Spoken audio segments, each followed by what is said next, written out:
Bienvenidos. Welcome. Mourinho is a genius. We knew it. He's a great representative and spokesperson for Real Madrid. We knew that too. But of course, he's a guy who, when he's not inside the club, no matter how much he loves it, is like asking him now about Inter Milan.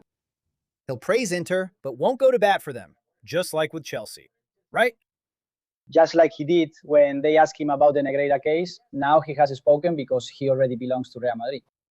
When he was coaching Benfica, he didn't want to complicate things and he didn't want to defend Vinicius either.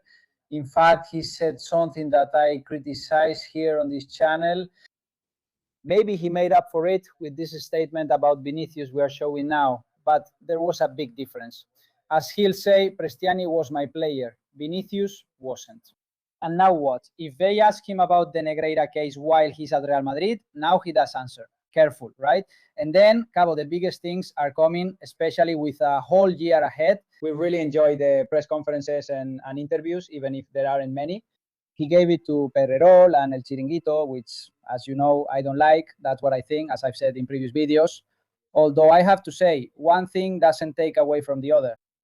Pedrerol is a great interviewer, the bastard. He's a very good interviewer because when he interviews, he puts people in tense silences where even Mourinho himself has to speak just to avoid letting that silence continue. And Pedrerol has shown that in this interview and also in others he's done in that segment he used to do, Cafelito con Pedrerol. I'm not sure if they'll continue this year, but he got great headlines from those who visited. Why not? He asks. He asks again, then stays quiet, making the interviewee nervous. He's very good. He's very good. And honestly, it was really good. That the interview was really good. And I've picked out 2 or 3 things here that we're going to talk about and reflect on. And also, there's a second part which is happening tonight as well. Careful, and I stress, I'm against this show and all it has done, as I've said before.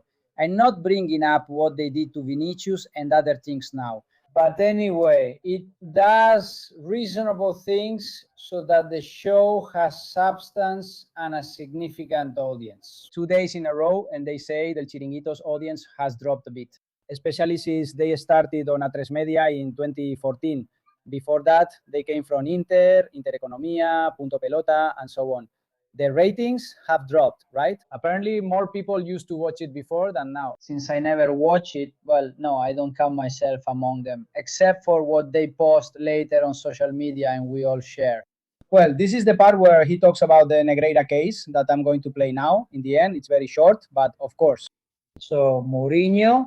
And besides, today he'll expand on it and we'll see what he says.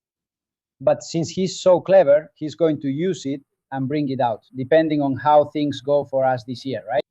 And every year we see really strange and outrageous things. And with Mourinho, this is over. This thing where they ask him and Ancelotti doesn't talk, sometimes he would say a little something, you know. Also, Arbeloa, he dared a little more. Mourinho, who communicates much better than all the previous ones, even better than Ancelotti, because he knows how to get his messages across. At what point? Well, he's going to go even further, right? This is what he says about Negreira. We'll get to that in a moment. But first, look at the thing with Vinicius, of course. Mourinho, he's an employee of Real Madrid now, totally committed to Madrid. But when he wasn't at Madrid, he wasn't so committed. Everything was affection, everything was kind words, but he didn't spend his energy defending the club that wasn't paying him. Now that Real Madrid is paying him again, he's all in, right? This is about Vinicius explaining what happened in the match in February with Prestiani and so on, just a bit. One of the reasons why Vinicius probably ended up staying is because Madrid gave him most of what he wanted. But Mourinho has a great phrase here about it. Hey, outside of Real Madrid, it's really cold. Look. I have it here. Super sped up. Just a moment now. Come on, he's already renewed. He's renewed thanks to you. No, not thanks to me. With Vinicius, obviously, I talked to him. But Vinicius is in love with Real Madrid. And the only thing I told him was, where do you want to go? only you know. You've been in Brazil and you came straight to Madrid.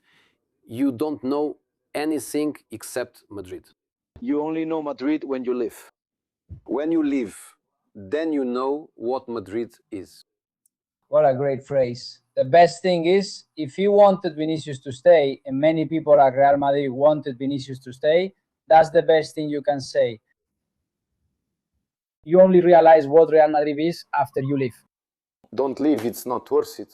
And I also think that what he felt about the group's growth in the way we were working, growing, I think it also gave him a very, very important feeling. And this is another story.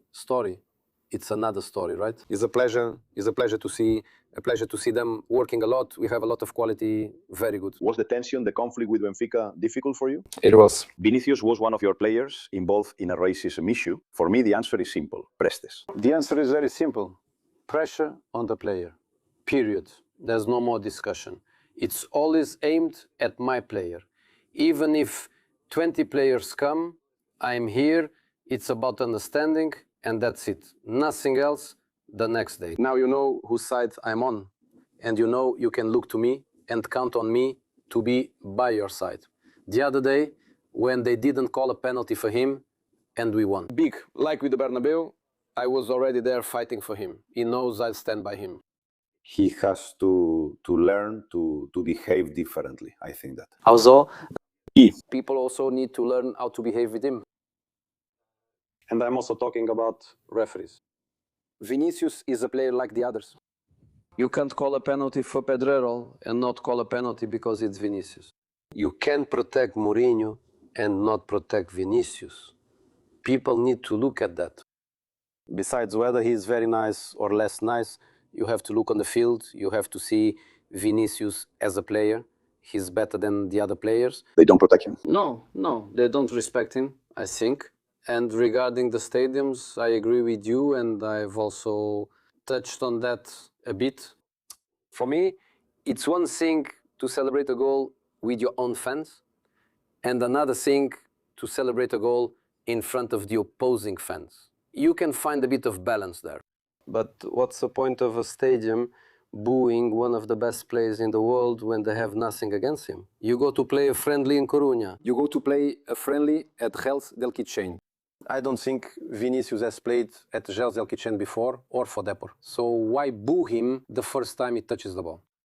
Try to find a compromise, because watching him play is a privilege. Of course, Mourinho wants to be consistent, and in fact, he remembers what he said at the time because he's very smart, and he adds that nuance. Celebrate however you like, just not in front of opposing fans. We talked about it back then. I say, hey, Mourinho, you went too far there, man. But why can't Vinicius do it if everyone else does? Here he backed down a little because he knows what he said at the time and added that nuance. And he added, what's not normal is that you go to a stadium where you've never been before and they boo you. But why? Why, if you've never been there? Mourinho is absolutely right here because he really takes into account what he said before to fit his new line of argument. He's right about everything. He adds the small nuance of, why shouldn't he celebrate in front of the other team's fans? Why? If everyone does it. We've seen it a million times. Why is Vinicius penalized more for that? Even fellow professionals who have done it a million times go and criticize him for it, like what happened on that occasion. Mourinho coached Benfica, and they were his players. And he emphasized that message a bit more. You can't do that in front of the opposing fans. But Mourinho knows perfectly well. In fact, if Mourinho had been the coach of Real Madrid, he wouldn't have said that, right? Do I have to tell my player not to celebrate in front of the opposing fans? He would have said, if everyone does it, why shouldn't my player do it too? I mean, that's the small detail where I might not agree with Mourinho. I understand him perfectly because he wants to be consistent. He backs down a little there. He adapts it to his narrative. And it's almost perfect. But I love the phrase, where are you going, to Mar de Cantar or somewhere else? You'll realize, indeed, what Real Madrid is when you are gone, right? And well, that's one side of it. It's very striking when they ask him about Mbappé. And he says this. Mbappé. Has Mbappé understood what Real Madrid is? Do you think that Mbappé, the Mbappé you've seen at Real Madrid in recent years, is the Mbappé you expect? Mbappé is incredible. His face says, what I see in training is crazy. I've never seen anything like it. And now he's going to try to explain it to us. And everyone's involved. Here, the players, the coaches, and also the club staff have all done things wrong. Here, Mourinho is being bold. It's Mourinho. He can do it. But he's going to try to explain to us why, even though you have a guy like Mbappé and you're facing opponents whose players are worse than Mbappé, you don't win anything. And let's extend this to national teams as well. Take Madrid, right? And France as a national team. How is it possible that having Mbappé, you have a team that hasn't beaten Barça in the last few Clásicos? Out of 9, they've only won 1. Same goes for France and Spain. How is it possible with Mbappé? There's something there that can be explained by the team as a whole, no matter how good Mbappé is, and he really is. And look at the face Mourinho makes, considering how much football and how many players this guy has seen. And he says, well, he does things that, he makes a face like he's never seen anything like it. I've never seen anything like it. And he explains it. I was going to laugh sometimes during training. He was going to make me laugh. Why? Because he's just too good. He's a player at a stratospheric level. It's not for me to judge or analyze what he did last season. It was a strange season. A season that I think was complicated for everyone. In the end, it's always the same story. It was Xavi and Álvaro who paid the price, right? Taking the fall, as they say in Spain. Io dico sempre che winning or losing is multifactorial. I said that on the first day in Vale do Vevas to everyone, not just the players. I don't accept that only some get the blame and only some get the applause. That's not my thing. A lot of people failed last year.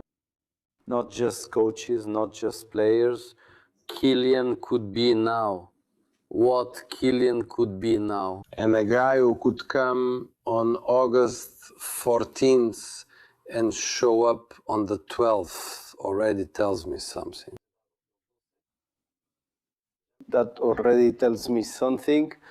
Then, bueno. This is classic Mourinho. First, and we heard it the other day too, make them feel good. Tell them, hey, I'm going to speak well of you at the beginning. Then don't let me down. Because Kylian Mbappé also showed real willingness with Xavi Alonso and Ancelotti from day one. But he's already leading them to become his own Spartans. The reason he wants to be presented on the 12th is because he wants to play the match against Schalke in acceptable condition. Afterwards, he trains exactly like everyone else. Exactly like everyone else, with the same commitment and willingness to improve. I have to say the training sessions are tough. Honestly, I prefer not to think about what he can do. Mainly because I hear the Bernabeu booing him. Bellingham also got booed at the Bernabeu. I'm not sure if Mbappé needs to run more. He needs to press more. Do we all need to be more of a team? Mind you, he doesn't say no. He doesn't say that famous phrase about forwards having to be forwards and that he doesn't have to run. No. We all have to be a team here. I hope that by now everyone has explained it to him, but none of them have convinced him. This man is the one who convinced him. But both of them, they both have incredible numbers.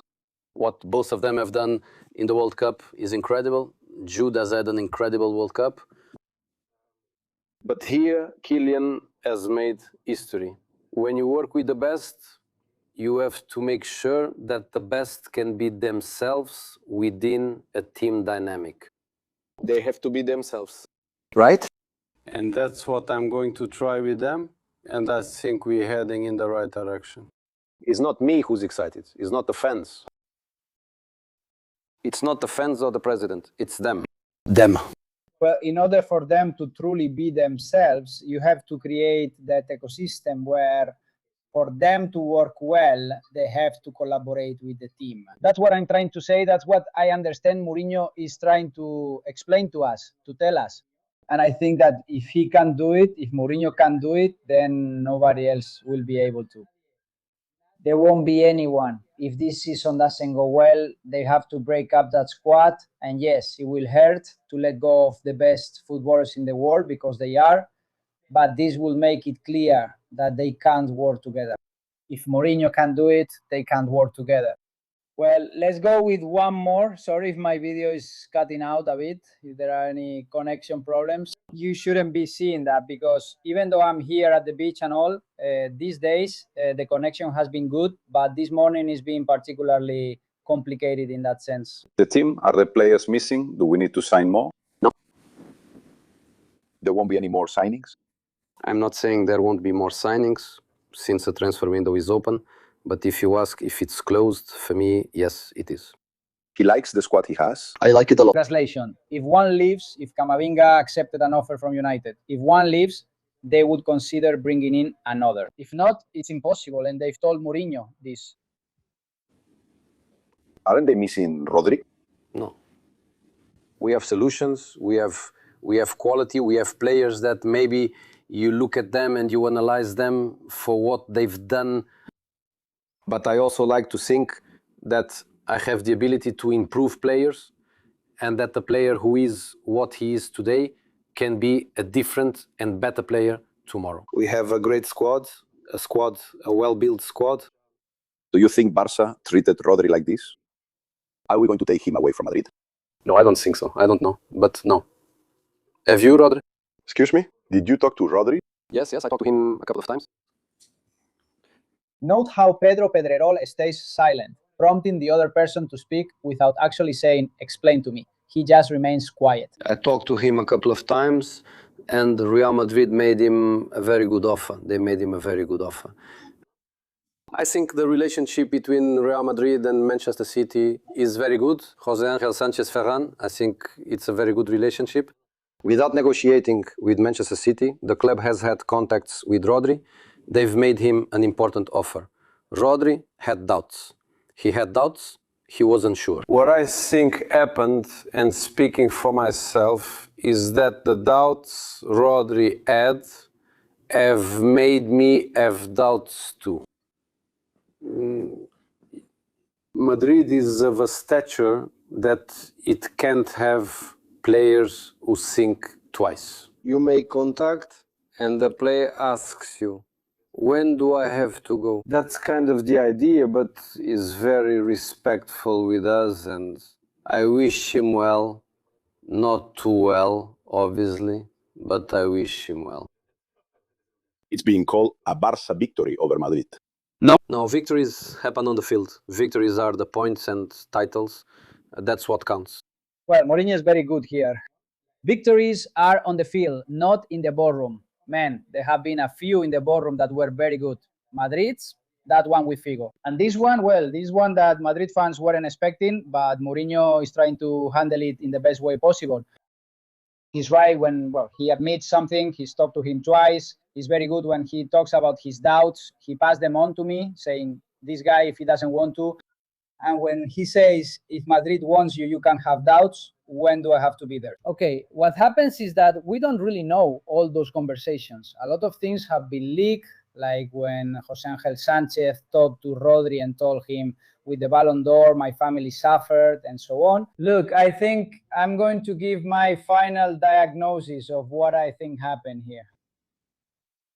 Rodri too, his teammates from the Spanish national team, most of them from Barça, tried to talk him into it a little, like, come on, come over here with us, and so on. And he has a football doubt, like, damn, how am I going to fit in? How am I going to fit in with Mourinho? I don't know him.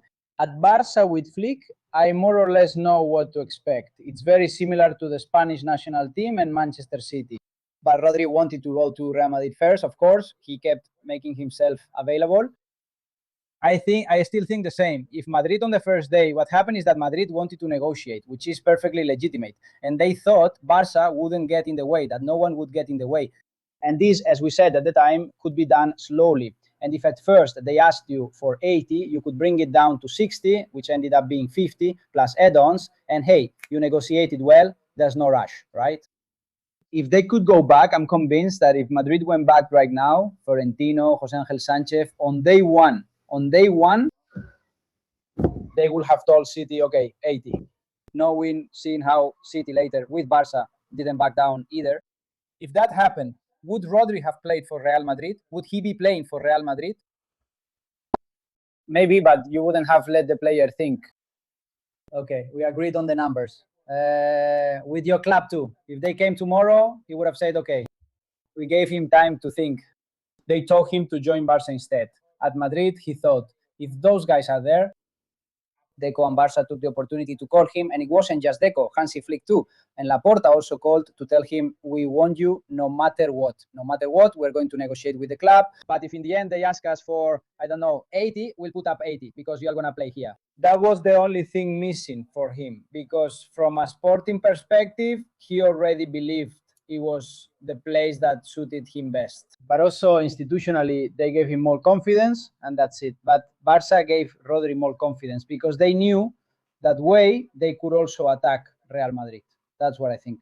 But Mourinho explained this very well too. Well, within his role as a coach, he did what he could. And finally, about the Negreira thing, very good. What do you think about the Negreira case? Just a moment. The Negreira thing, very good. This will be resolved tonight.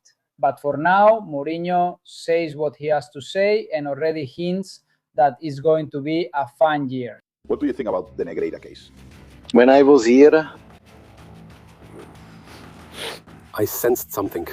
Well, he's already said more than he had before, and that's what we wanted to hear from Mourinho. We'll see tonight when the show finishes. Please like if you enjoyed the video, subscribe, comment, and share. Sorry about the connection issue. It hadn't failed before, but it happened now. Things happen. That's it. Please hype up the video. It helps a lot. See you next time. Bye.